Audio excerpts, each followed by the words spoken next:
தமிழ்ல டெலிகாஸ்ட் ஆகிக்கிட்டு வரக்கூடிய கெட்டிமலம் சீரியலோட ரீசெண்ட் எபிசோட்ல வெற்றி ஐடி கம்பெனிக்கு இன்டர்வியூக்கு போறேன்னு சொல்லிட்டு வீட்டை விட்டு கிளம்பி தன்னோட ஃப்ரெண்ட்ஸ் கேங்ல போய் நின்னுட்டு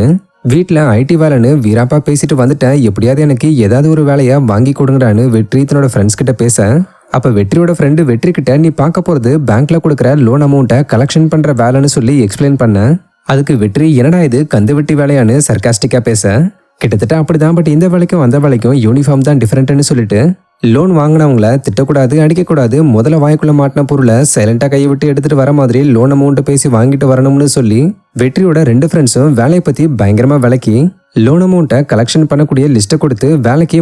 நாளா வெற்றியோட ஃப்ரெண்ட்ஸும் வெற்றி கூட போயிருந்தாங்க. அதே நேரத்துல இந்த சைடு துளசி கிட்ட பேச்சு கொடுக்க ஆரம்பிச்ச மீனா அப்படியே தியா பாப்பா பக்கம் போய் உங்க அப்பாவை கொலை பண்ணதே வெற்றி அப்பாதான்னு சொல்லி தியாக்கு ஷாக் கொடுக்க, இதுல துளசி செமையா கடுப்பாகி மீனாவை கத்தி விட்டுறாங்க. பட் தியா பாப்பா இதுல அஃபெக்ட் ஆகி வெற்றி அப்பா தான் என்னோட அப்பாவை கொன்னதான்னு சந்தேகப்பட்டு கேட்க, துளசியும் அப்படிலாம் ஒண்ணுமில்லைன்னு சொல்லி சமாளிச்சு பேசி அனுப்பி விட்டுருந்தாங்க. இந்த நிலையில இந்த சீரியலோட அப்கமிங் எபிசோடோட மேக்கிங் வீடியோ ஒன்று வெற்றியா நடிச்சுக்கிட்டு வர ஆக்டர் ஸ்ரீகுமார் ரீசெண்டா ஷேர் பண்ணியிருக்காரு. ஆக்சுவலா இந்த வீடியோல தியா பாப்பா அப்பாவை கொன்னதை பத்தி கேட்டு அதனால வெற்றி கண்ணீர் விட்டு அழுது மன்னிப்பு கேட்கிற மாதிரி தெரியுது. ஸோ உண்மையிலேயே அங்க என்ன நடந்திருக்குன்றத எபிசோட்ல பார்ப்போம்.